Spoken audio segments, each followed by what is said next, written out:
Hello guys, welcome back to my channel. তোমরা সবাই কেমন আছো? তো আমি ভীষণ ভালো আছি।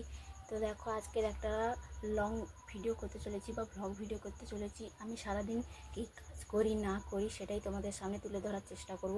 তো জানি না কতটা তুলে ধরার চেষ্টা করব, তো যতটা পারবো ততটাই তোমাদের সামনে শেয়ার করব। তো প্লিজ সবাই আমার ভিডিওটা দেখো, কেউ স্কিপ করো না, সবাই পাশে দেখো, সবাই সাপোর্ট করো, একটু ভালোবাসা দিও। তো চলো।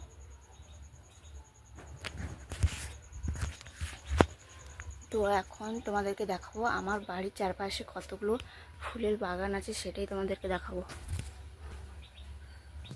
এই দেখো বন্ধুরা, আমার বাড়ির দুপাশে একটা সরু গলির মতন রাস্তা আছে। তো ওখানে দেখো দুপাশে কত সুন্দর ফুলের গাছ লাগানো আছে।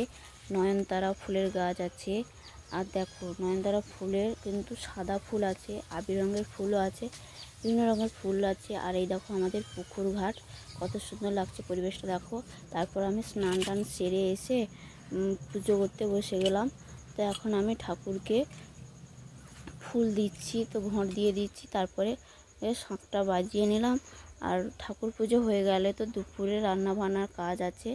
তো এখন আমি দুপুরে রান্না বান্নার কাজ করব। তার আগে ঠাকুর পুজোটা করে নিয়ে এখন ঠাকুর পুজোটা করে নিলাম।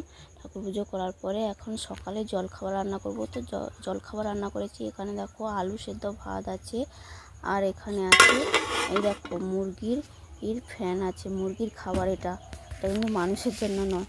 আর এখানে দেখো সকালে জলখাবারের জন্য দুধ গরম করে রেখেছি।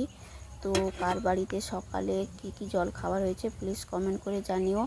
আর পুরো ভিডিওটা কিন্তু অবশ্যই দেখো, কেউ স্কিপ করো না, সবাই পাশে থেকো এইভাবে। আর দেখো দুপুরে রান্না করার জন্য আমি চলে যাচ্ছি। তো এখন দুপুরে আমি রান্না করব। আর দুপুরের জন্য কি রান্না করেছি দেখো, এখানে ভাত আছে, আর তার সাথে এখানে আছে শাক ভাজা করেছি। তো শাক ভাজা করলাম। তারপরে এখানে দেখো ডিমের ঝোল করেছি, দুটো ডিমের ঝোল করেছি। আর এখানে আছে এই আমের চাটনি আর দুধ গরম করেছি। ভিডিওটি অবশ্যই সবাই দেখো।